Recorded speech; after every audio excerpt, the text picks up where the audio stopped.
Dinadaanan ko yung mga commercial, oh. Kita niyo yung mga commercial, iniiwanan lang sa labas ng building yung mga gamit nila na hindi nakasa sa warehouse pero walang nagnanakaw. Ito yung mga bus ng mga bata, oh. School bus. Iniiwanan lang yung mga gamit sa labas, oh. Sa Pilipinas to, kalas-kalas na to, wala na to, nakaw na. Pero dito, naiiwanan pa sa labas. Considering na this is not a Christian country. Mga taxi, binubusinahan na ako.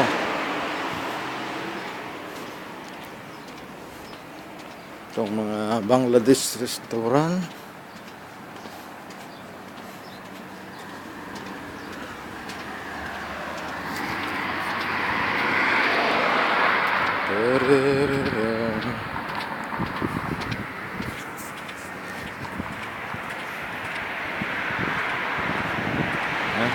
Itong araw, madilim-dilim pa, bukas pang mga street lights.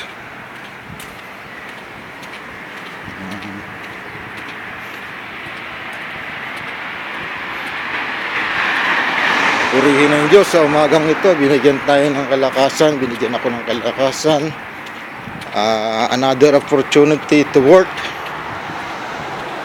and to glorify God in my job.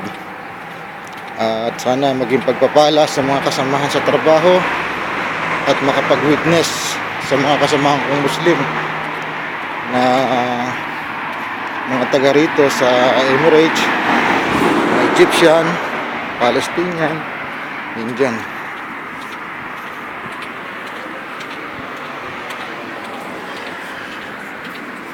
Sara ko muna.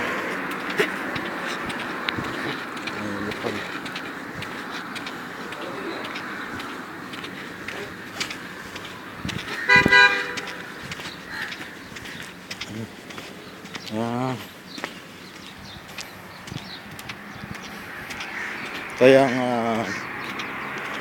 police station at saka fire station.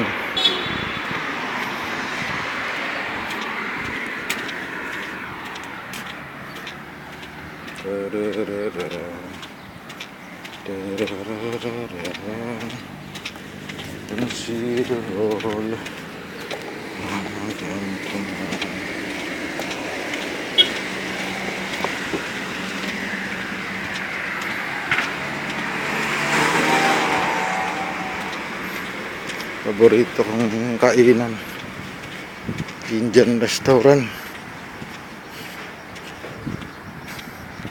Ito ang Dawa Pharmacy. Kuha ng kulay yung fire station. Ganda, no? Yan.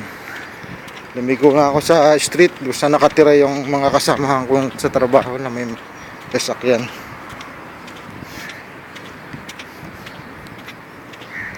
Good morning Philippines, good morning UAE, good morning world. Here I am in the streets of Quwain. This is a town of Quwain, I'm sorry. Or you can say province, or you can say Emirates. This is the smallest among the M7 UAE Emirates. But through the grace of God, dito ako dinala ng Panginoon. Maybe by the will of God, this will be my last year here. Considering na I'm waiting for another job, I am considered to be recruited into another job in the Philippines as a power plant, where last year I also worked there. 6 years ago I worked there. I hope to come back there. Ito yung kotse ng kasama ko isa.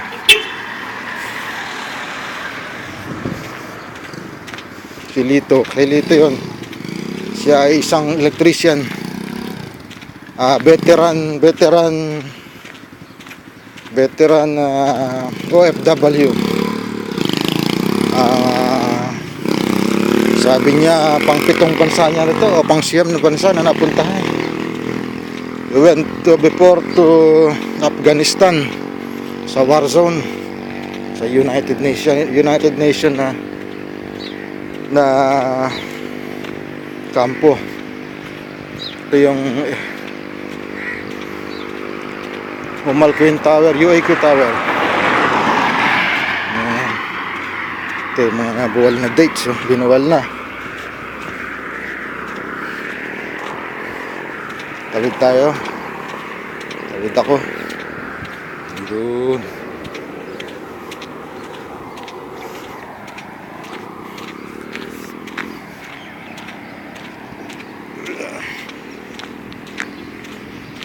Kukunan ko lang tong mga kalye na to as a remembrance, para mailagay sa YouTube. At pag balik ko sa Pilipinas, may memories na makita o maalaala ko yung lugar na pinagtrabahuhan ko for 6 years. 6 long years nakasurvive. Mabait naman yung mga taga rito. Welcome na welcome mga Pilipino. At napaka what you call this, open country. Mababait yung mga taga rito. Kaya lang ayun, medyo nagmamahal na ng upa sa bahay. So but the rent in Dubai is mas mahal sa Dubai, sa Abu Dhabi. So preferred pa rin nila dito. Yung iba from Dubai dito pa nagrerenta kasi mas mura. More than half yung kamurahan dito, mahigit pa. Ito yung mga ibang pahambahay. Dadaanan din sa kabilang side yung school for the boys. School.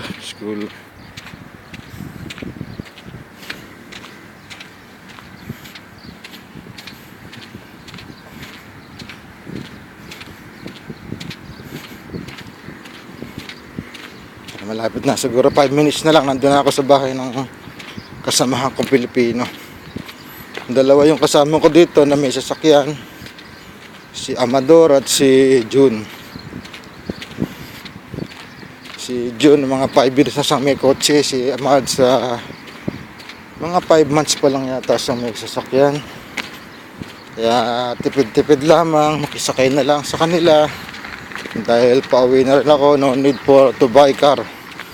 But I have already licensed 5 years ago. Ako medyo hinihingal na.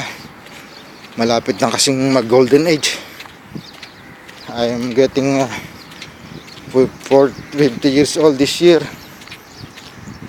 Glory to God, binigyan tayo ng maayos pang katawan sa edad na ito.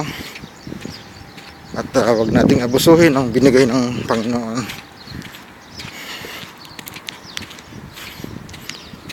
Yan. Malapit na.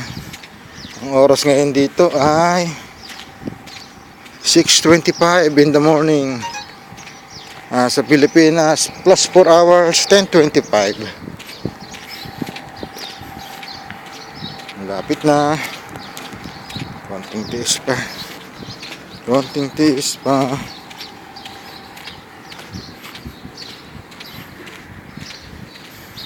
Yan. Malapit na sa bahay. Dito rin ako nakatira dati sa bahay na to for 3 years. Around 3 years na nag-stay ako sa bahay na to. Ito na yung mga kotse.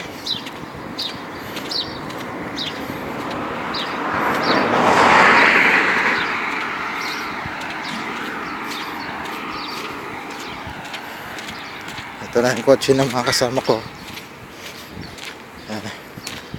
Elvis, matagal na pala doon yung yung aking salary certificate. Doon? Isang kararating lang nung bigay mo kay Mads. Ganun. Kararating lang nun. Matagal-tagal na. Ay, sara nagtawag eh. Tatawag wala HR. Oo. Kita nakuha doon, sabi niya, Pumunta pa ako sa sa head office para kumuha uli ng bago. Ay, nang dumarating sa akin. Nakuha ko naman.